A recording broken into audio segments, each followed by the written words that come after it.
طلع حلقية اسمع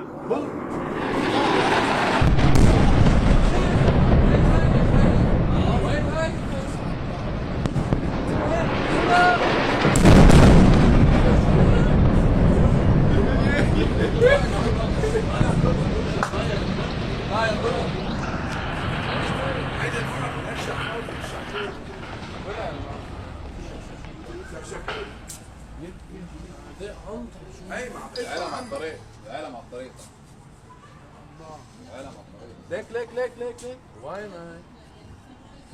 وين الرامي اللي على الطريق؟ اللي على الطريق؟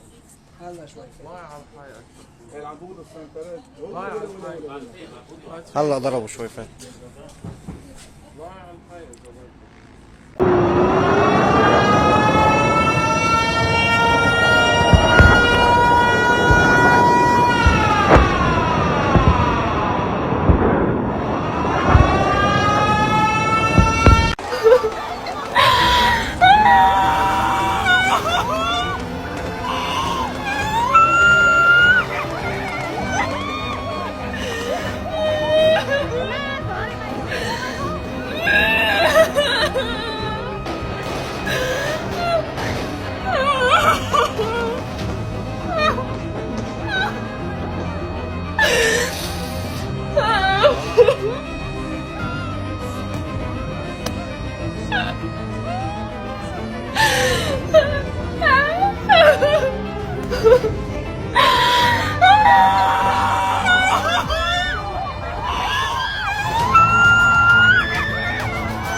תסתכלו, תראו כל הבית שבור, אמא. תסתכלו, אמא.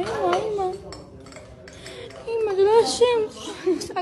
Yeah, in fact, we've had a couple of statements in the last hour or so. First of all, the Iranians released still images, photos of some of those missiles being launched. They were sent to a semi-official state news agency.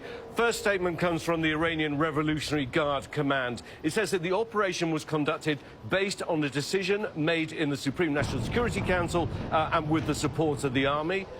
It says that the attacks were partly in retaliation for the assassination of Ismail Haniyeh in Tehran. You remember that happened earlier this year. He, of course, was the leader of Hamas, as well as Hassan Nasrallah, who, of course, was the leader of Hezbollah. It says that the order was given by the supreme leader, Ayatollah Khamenei.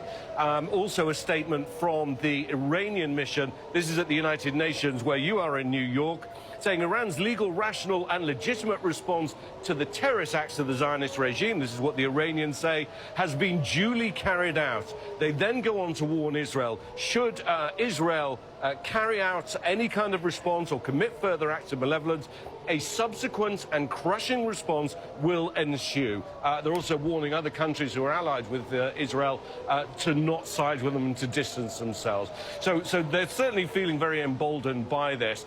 We have colleagues in Iraq right now, colleagues in Jordan, and they're all seeing the same thing. They're seeing these missiles flying over. This cuts to a lot of the divisions throughout this region between Shia and Sunni world, and it forces people to pick sides. And that's why it's also, I think, kind of a very dangerous situation.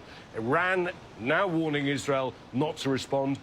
Israel almost certainly will respond. So does that then lead to a ratcheting up, which is the very thing that President Biden has been at pains to say repeatedly he wants to avoid? This is what American diplomacy has been directed towards. This is why Antony Blinken's been constantly shuttling backwards and forwards to try and calm the mood. But frankly, that diplomacy has failed.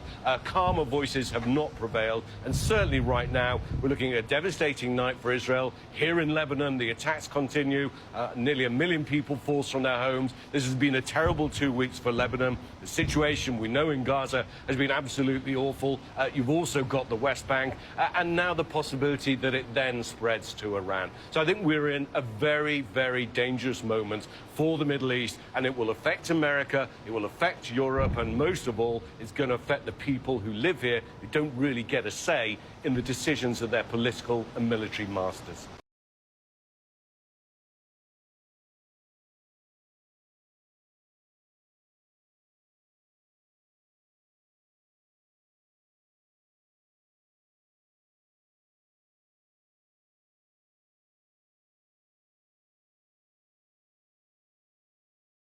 هربوا